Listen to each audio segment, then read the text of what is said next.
Jembatan Alalak akan menjadi salah satu destinasi wisata di Kalimantan Selatan. Selain terlihat unik, bentuk jembatannya yang dibuat pelengkung dengan sistem cable stay ini pun juga menarik. Bahkan desain jembatan yang unik ini menjadi satu-satunya di Indonesia. Pembangunannya pun mengeluarkan anggaran sekitar 278 miliar rupiah.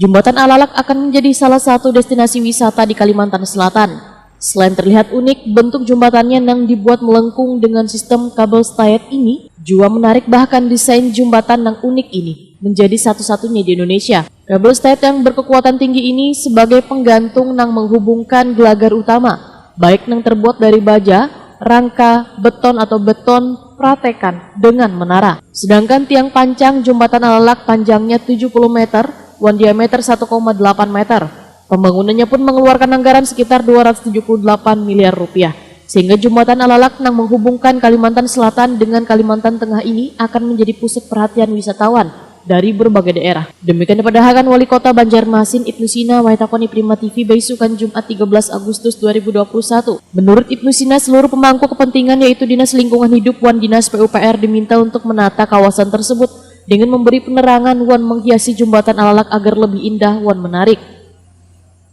Nah, kemudian yang perlu juga kami pikirkan adalah jembatan ikonik seperti ini pasti akan menjadi salah satu destinasi. Suka tidak suka, mau tidak mau itu pasti akan seperti itu, ya kan? Apalagi kita orang Banjar ini kan melihat sesuatu yang baru biasanya akan ramai. Nah, itu tolong diantisipasi betul. Makanya kami melihat sisi-sisi pasca pembangunan. Jadi kawasan yang harus ditata, ada nanti ruang publik yang harus disiapkan, termasuk juga finishing dari pembangunan jembatan ini akan ada lighting, ya, tata lampu yang ulun kira sangat menarik sekali, seperti ya kita mimpi punya jembatan-jembatan di luar itu, sehingga ini juga hadir di Kota Banjarmasin. Nah, makanya untuk operating sistemnya nanti itu perlu disiapkan, termasuk juga ruang publik untuk orang bisa menikmati kawasan ini.